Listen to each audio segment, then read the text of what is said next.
Hi, good morning, good afternoon, good evening. I am Bridget ONeill, preparing a presentation for you for Cohort 1, Course 3, Week 4. Here we go.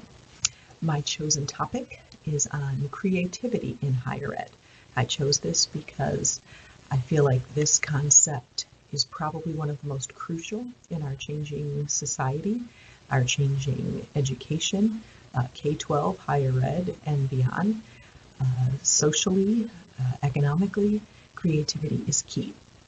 So I've got a couple of short slide presentations for you that overview what I mean when I'm talking about creativity in higher ed, as well as what the implications are specifically for instructional design. So follow along with me. Creativity in higher ed, an explanation and/or description on the chosen topic.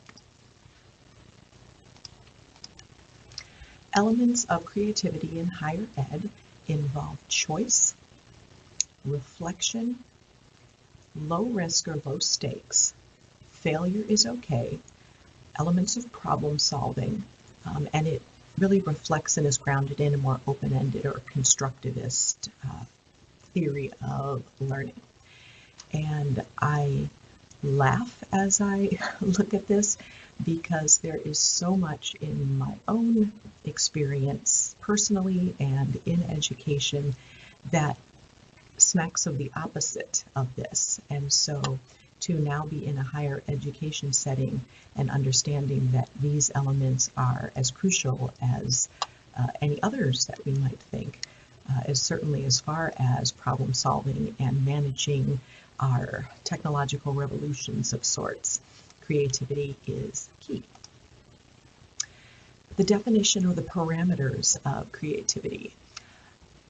Csikszentmihalyi says, it is domain, field, and individual specific. The domain or the academic discipline includes the knowledge, symbols, rules, etc. The field includes the experts, the gatekeepers of the domain. The individuals are the source of the novel idea. So it's truly grounded in wherever it's happening.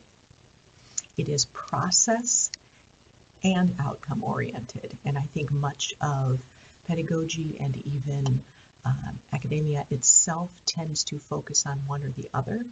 And so to understand that learning and designing learning instances is both develops a cognizance of the process of learning, but also is attentive to the outcomes as far as measurable objectives and so forth. Those are actually both elements of creativity. And it is embedded within the culture, the specific disciplinary culture as well as the broader socioculture.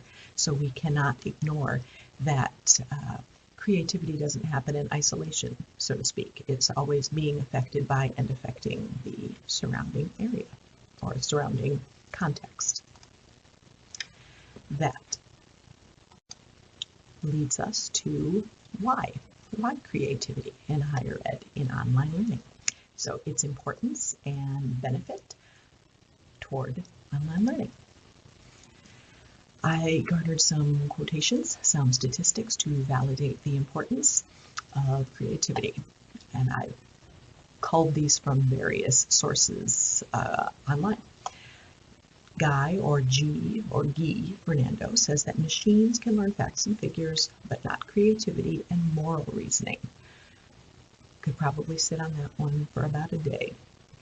Jimmy Daly claims 96% believe creativity is valuable to society in a study that he inculcated. 78% state that creativity is important to their careers. 32% don't feel comfortable thinking creatively at work. Could spend a day there. 78% wish they were more creative. So it's important as they wish they were more so. Armstrong says one of the keys to being successful in the competition of a global knowledge economy is to be more creative than the opposition. It would seem worthwhile to reflect on what higher education can do to help creativity. Of course. And I pulled some of these statistics as well. Creative learning is important because jobs that do not require some form of creativity are more likely to be outsourced or automated. 85% agree creative thinking is critical for problem solving. There it is. Yet there is not a comfort, and people want more.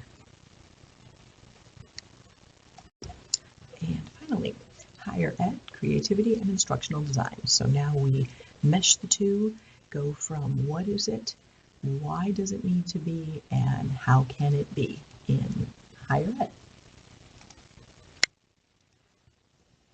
Some implications reflect on some of the following: choice, reflection, low stakes, collaboration, diffusive thinking. Now this reflects the original slides focused on those very elements of defining creativity. As instructional designers, to encourage choice for students is paramount. This can happen in any number of ways, and even though it might seem that face-to-face is the natural place to be able to offer choice, it really is even significantly more convenient even in the online situation, because you can offer students options for garnering their content.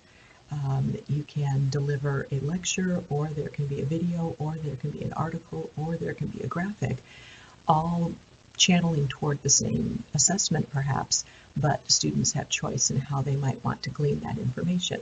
So that does require a bit of creativity on the part of the instructional designer and the instructor. Reflections are crucial, and this I have come to see is important in career and at home.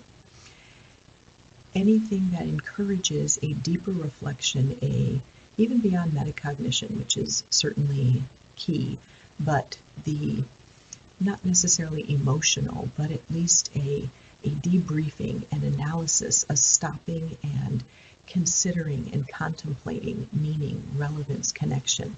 All of the focus on prior knowledge and so forth requires that there is some acknowledgement or awareness of what already does exist within someone's mind or thoughts or prior experience. Low stakes are crucial.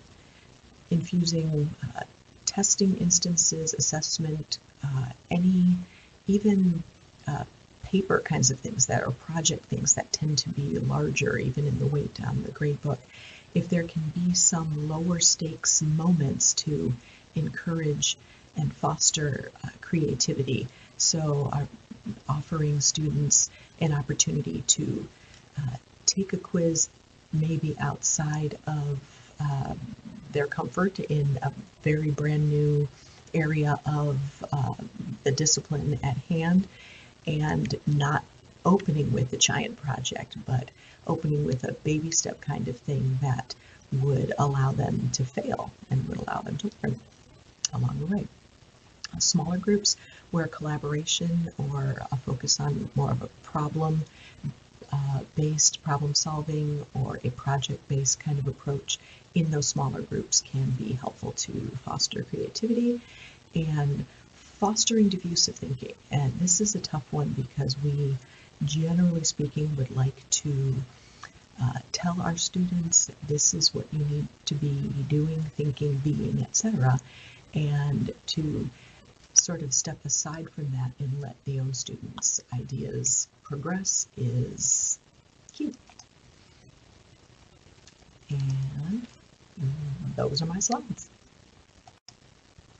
To end my presentation here, I'd like to direct your attention toward the bibliography from which I garnered all of my information.